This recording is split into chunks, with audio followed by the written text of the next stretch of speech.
Good morning students and welcome to DM public school online class. आज मैं आपको grammar का जो चैप्टर हमारा कंटिन्यूअस चल रहा है डिटर्मिनर्स, उसका लास्ट पार्ट आज बताऊंगा मैं आपको।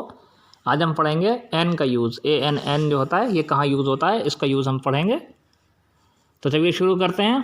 फर्स्ट पॉइंट है an is use before words beginning with a vowel sound.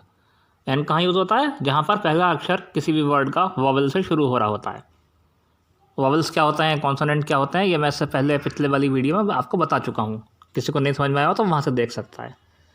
यहाँ एग्जांपल देखेंगे an ant, an elephant, an insect, an ox, an umbrella, an empty bag.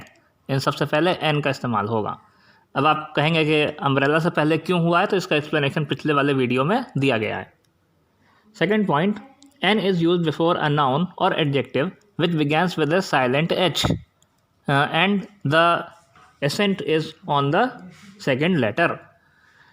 ये वहाँ भी इस्तेमाल होता है एन जहाँ पर कोई एडजेक्टिव या कोई नाउन हो और उसमें एच साइलेंट हो। जैसे कि एन आवर, तो आवर में एच साइलेंट है, OUR पढ़ते हैं जबकि एच भी है। एन हेयर, हेयर में HEIR हेयर होता है, तो वहाँ पर एच साइलेंट है। और जैसे होटल, तो होटल अब नहीं पढ़ते, अब होटल पढ़ते हैं इसको, एन होटल, तो इसमें एच साइलेंट होता है, तो यहाँ पर भी हम एन का इस्तेमाल करते हैं। अब हम पढ़ेंगे uses of the, THE the, इसको द या दी जो भी आप लोग पढ़ते हैं इसका यूज़ सुनिए अब। The is use with both singular and plural countable nouns. Countable noun चाहे सिंगुलर हो या प्लूरल हो, यानी एक वचन हो चाहे बहुवचन हो, दोनों केसेस में द का इस्तेमाल किया जा सकता है। फर्स्ट रूल सुनिए, when we refer to some particular person और ए थिंग। यदि हम किसी व्यक्ति विशेष या किसी विशेष चीज़ का जिक्र करते हैं तो उससे पहले हम द लगाते हैं। जैसे please pick up the green bag. मान लो कहीं बहुत सारे बैग रखे हैं, उसमें से आपसे कोई ग्रीन वाला बैग मांग रहा है, तो वो आप वहाँ पर आप उससे पहले द लगाएंगे, ताकि यही या वही के सेंस में भी इसका इस्तेमाल होता है कि मुझे वही ग्रीन बैग चाहिए, यानी कौन सा बैग चाहिए, जो ग्रीन है। एक पर्टिकुलर एक ख़ास बैग चाहिए जो ग्रीन है। दूसरा एग्जाम्पल देखिए इसका, this is the girl who met me in our school. ये वही लड़की है जो मुझसे स्कूल में मिली थी। तो गर्ल से पहले हमने द क्यों लगाया है? क्योंकि ख़ास लड़की की बात हो रही है, उसकी जो स्कूल में मिली थी।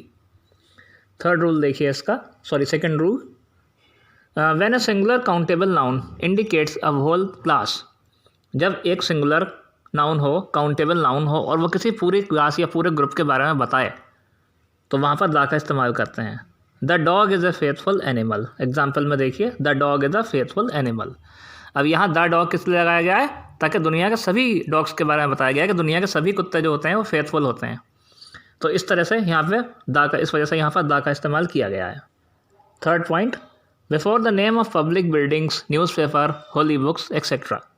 और द कहाँ इस्तेमाल होता है? जो फेमस बिल्डिंग्स हैं, जो न्यूज़पेपर्स हैं, जो होली बुक्स हैं, धार्मिक पुस्तकें हैं, उन सबसे पहले द का इस्तेमाल किया जाता है।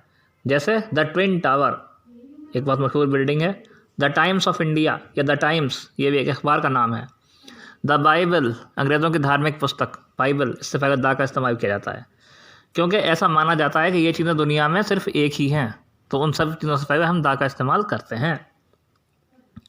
Before the names of things which are unique of their kind. ऐसी वस्तुओं से पहले हम द का इस्तेमाल करते हैं जो अपने आप में अनोखी हैं या सिर्फ एक हैं। जैसे the sun, the earth, the moon. तो ऐसा माना जाता है कि मतलब देखिए, हैं तो सन बहुत सारे, लेकिन हमारा जो सोलर सिस्टम है उसमें तो एक ही है ना, तो इस वजह से इसको हम एक मानते हैं। इसी तरह से अर्थ और भी हो सकती हैं, बल्कि हैं भी, साइंटिस्ट का ये कहना है कि अर्थ और भी हैं, और इस तरह से मून जो है वो और भी हैं, लेकिन हमारा जो मून है वो एक ही है, इस वजह से हमने इससे पहले द लगाया है। यानी कि अर्थ पर ये चीज़ें सिर्फ एक ही अवेलेबल हैं, इनसे पहले द लगाया जा सकता है। या हम ये कह सकते हैं कि जो चीज़ें ब्रह्मांड में यूनिक हैं उनके भी हम THE द का इस्तेमाल करते हैं। Before the names of reverse, ocean, ranges, mountain and group of island.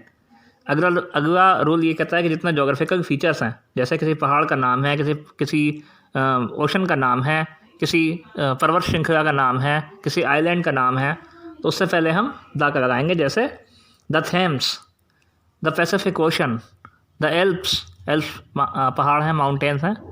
The British इजेल्स, इन सबसे पहले हम ये सारे जोग्राफिकल फीचर्स हैं, इनसे पहले हम THE दा लगाते हैं। अगला रूल देखिए, कुछ स्टेट्स और कंट्रीज़ के नाम से पहले भी THE दा का इस्तेमाल होता है, जैसे the United States, the United Kingdom, इस तरीके से। Before an adjective used as a noun, ये एडजेक्टिव से पहले नाउन के रूप में भी इस्तेमाल किया जा सकता है। The rich should help the poor. अब यहाँ the rich should help the poor यानी कि दुनिया के सारे रईस लोग, अमीर लोग दुनिया के सारे गरीब लोगों की मदद कर सकते हैं, यानी कि हिंदी में हम ये कह सकते हैं कि जो रईस लोग हैं वो गरीबों की मदद कर सकते हैं। तो अगर हमें ये सेंटेंस अंग्रेजी में बोलना है तो हम इसको इस तरह से दा लगाकर बोलेंगे। Before the adjective in the superlative degree, adjective से पहले भी हम इसका इस्तेमाल करते हैं जब सुपरलेटिव डिग्री में हो तो।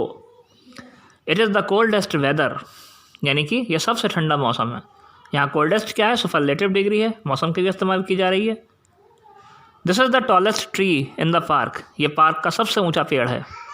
तो यहाँ पर टॉलेस्ट जो सुपरलेटिव डिग्री है जो ट्री को इंडिकेट कर रही है, ट्री के लिए है, उससे पहले हम दा का इस्तेमाल करते हैं।